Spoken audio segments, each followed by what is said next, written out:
네, 오늘 말씀은 예레미야 49장 23절에서 27절까지입니다. 네, 오늘 말씀은 예레미야 49장 23절에서 27절까지입니다. 네, 우리 다 찾은 줄 믿고 합독하시겠습니다. 시작. 다메섹에 대한 말씀이라. 하맛과 아르밧이 수치를 당하리니 이는 흉한 소문을 듣고 낙담함이니라.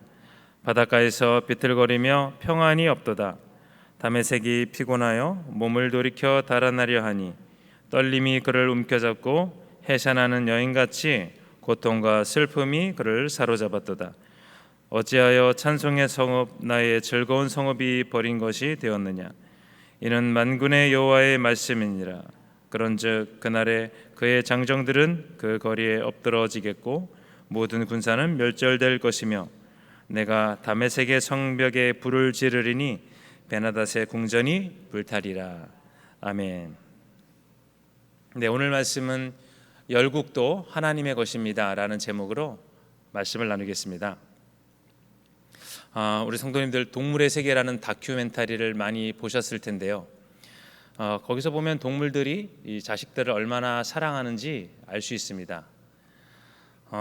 펭귄의 예를 들어보면 그 수천 마리 펭귄이 들판에 있는데 어미 펭귄은 자기 자식을 알아봅니다. 그리고 사자도 자기 새끼가 옆에 있는데 배고파도 절대 자기 새끼는 사자는 잡아먹지 않습니다. 그런데 사자는 다른 동물들은 마구 잡아먹죠. 하나님은 어떠시겠습니까? 동물들하고 다릅니다. 특히 믿는 우리들을 자녀 삼아 주시고 신부로 삼아 주셨습니다. 그러면 믿지 않는 사람은 어떻겠습니까? 오늘 본문에 보니 우리 다메섹뿐만 아니라 오늘 47장을 전체를 보면 많은 그 이방 나라들을 하나님이 손을 보십니다. 그게 이제 관심에 매일 수도 있습니다. 매를 때리지 않는 것, 그 완전한 무관심이죠. 매를 때리시지만 이방인이지만 본심은 이제 다르실 것입니다. 물론 그들 나라가 부족한 것이 있어서 이제 매를 맞았지만 하나님의 관심의 대상이었습니다. 오늘 그래서 본문에 나오는 네 이방 나라, 네 나라가 나오는데요. 부족했던 것을 통해 우리도 어떻게 하나님의 관심을 더 받을까에 대해서 말씀을 나눠보겠습니다. 우선 다메섹은 이방 나라 다메섹은 하나님께 인정받지 못했습니다. 오늘 본문에 보면 방금 읽은 다메섹에 대해서 말씀이 나오는데요. 다메섹이 오늘날로 말하면 그 시리아입니다. 시리아 오늘날의 이스라엘의 북쪽에 있는 나라죠. 시리아의 수도가 다메섹, 다마스커스라고 하는데 그 시리아가 이제 수치를 당하게 됩니다. 그 시리아가 참 오랜 역사를 가지고 있는데요. 주전 733년에 시리아와 이스라엘, 북이스라엘이죠, 합작으로 남유다를 침공했습니다. 근데 그 이스라엘이 거기까지는 좋았는데 반아수르 운동을 벌여서 이제 미움을 아수르에게 사게 되는데, 그래서 엄청난 전쟁 보상금을 이제 아수르에게 주게 되죠. 그리고 이제 유다는 그 아수르의 봉신 국가가 되었습니다. 그리고 BC 733년에 시리아도 멸망하게 되는데요. 사실 이것을 고려한다면 이 다메섹이 수칭을 당할 것이다, 이것이 아니라 오늘 수치를 당했다, 이렇게 표현을 해도 무리가 없을 것입니다. 오늘 23절에 보신 하맛과 아르밧도 수치를 당하고 점령을 당했던 것을 볼 수 있습니다. 참 성경에서는 다메섹이 흉한 소문을 듣고 또 낙담하고 평안이 없는 그런 나라가 되었습니다.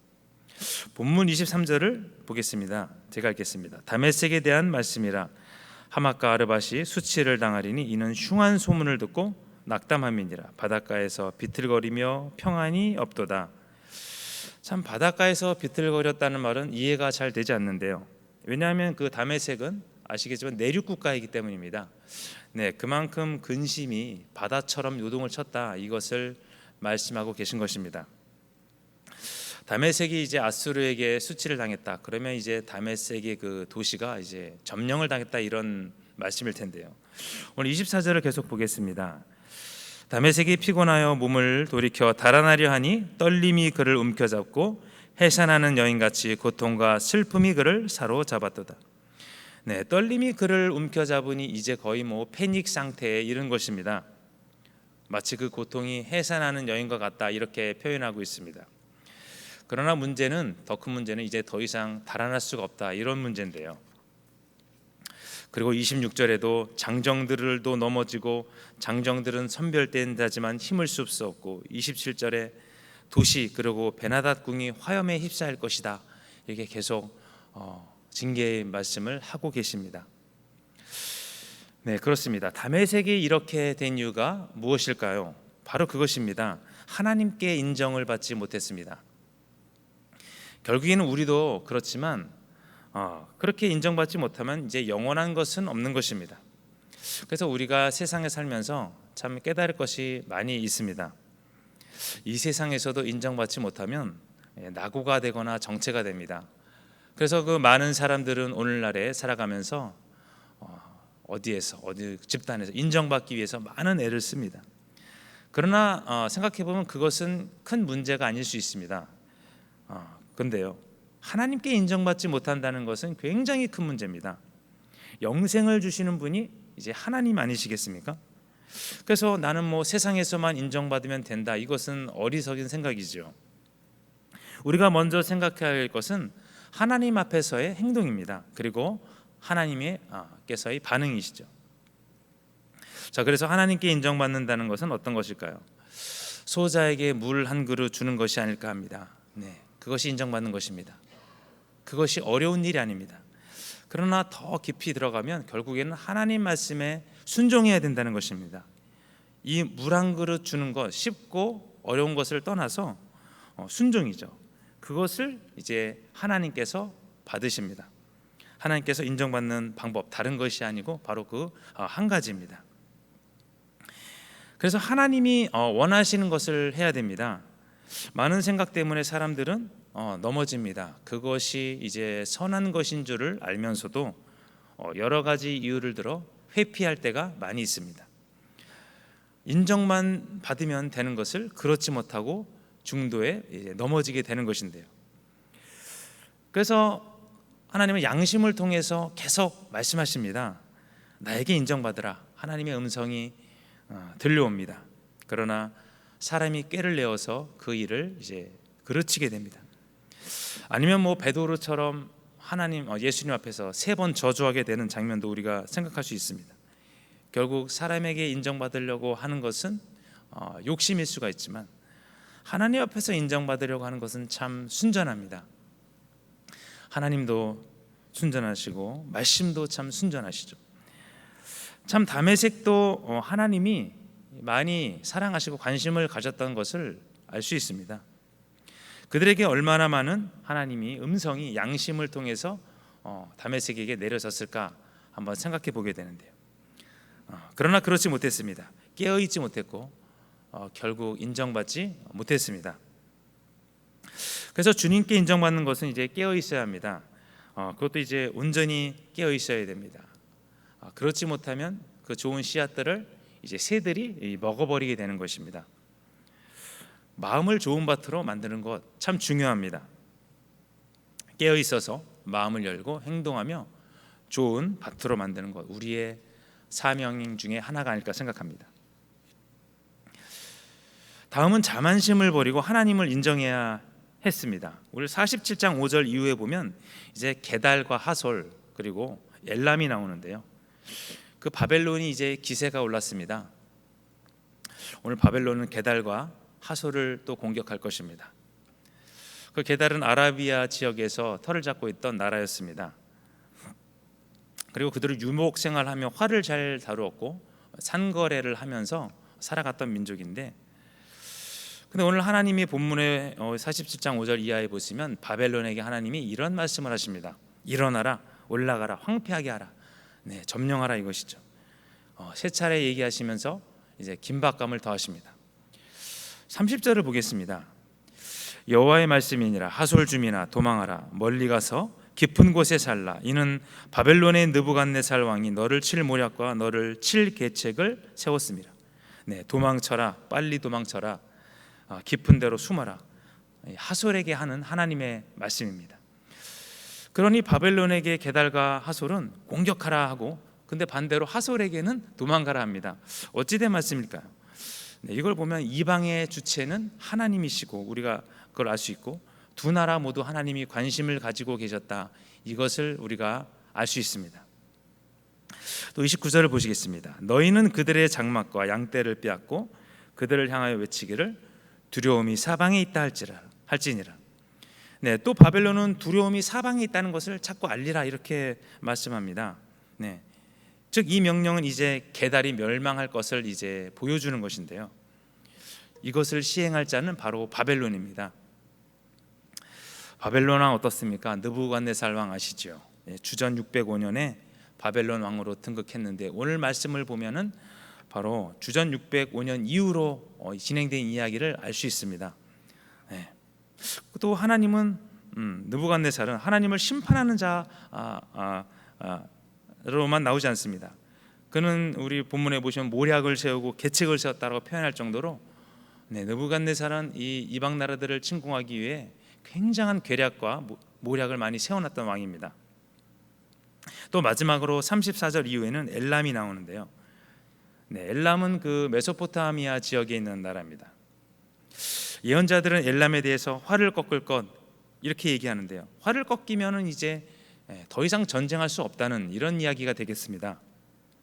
그러니 이제 바벨론 앞에 엘람도 힘을 쓰지 못할 것이다, 이걸 이야기하고 있습니다. 36절입니다. 하늘의 사방에서부터 사방 바람을 엘람에 오게 하여 그들을 사방으로 흩으리니 엘람에서 쫓겨난 자가 가지 않는 나라가 없으리라. 엘람도 이제 위기 앞에 놓여 있습니다. 그런데 한 가지 다행한 것이 뭐냐면 39절 읽어보시면 내가 포로를 돌아가게 하리라. 회복의 말씀을 하고 계십니다. 하나님이 이방 나라도 구원해 주시겠다, 이것을 말씀하고 계신데요. 그런데 오늘 일단 우리가 보게 되는 것은 이제 게달의 마음입니다. 그들은 이러한 자만심이 있었습니다. 31절인데요, 47장입니다. 여호와의 말씀이니라 너는 일어나 고요하고도 평안히 사는 백성 곧 성문이나 문빗장이 없이 홀로 사는 국민을 치라. 아멘. 생각해 보십시오. 성문에 문빗장이 없이 지낸다, 이걸 말씀하고 계십니다. 스스로 안전하게 생각하면서 여기면서 살아가고 있는 민족이 바로 게달이었습니다. 오늘 그들의 자만으로 살아감은 그들의 유목민족으로서 약탈을 일삼았죠. 그리고 하나님을 온전히 인정하며 살지 못했습니다. 자, 어떻습니까? 그렇지만 게달과 하솔이 왜 하나님께 고통을 당해야 했는지를 자세히는 나오지 않습니다. 그러나 하나님께서 바벨론을 통해 게달과 하솔을 징계하신 이유는 분명하죠. 약탈로 살아갔고 방금 말씀드린 이제 자만함으로 살아갔다는 것입니다. 또 하나님을 인정하지 않았습니다. 자만의 끝은 무엇일까요? 바로 이제 교만입니다. 그 하나님을 인정하지 않는 것은 이제 불신앙이고 결국 불신앙이 교만이 이제 불신앙으로 변하는 것입니다. 무력에 능했던 그 엘람도 이제 바벨론의 힘에 넘어집니다. 즉 무너진다는 것은 무엇일까요? 그 댐이 무너질 때 그냥 무너지지 않습니다. 처음에는 구멍이 생기고 이제 금이 가는데 그것이 시간이 지나면 와르르 무너지는 것이 이제 댐이죠. 내 자랑이 이제 예수 자랑이 되어야 하고 나의 우상이 주님께로 바뀌는 것, 이것은 참으로 하나님이 기뻐 받으시는 것입니다.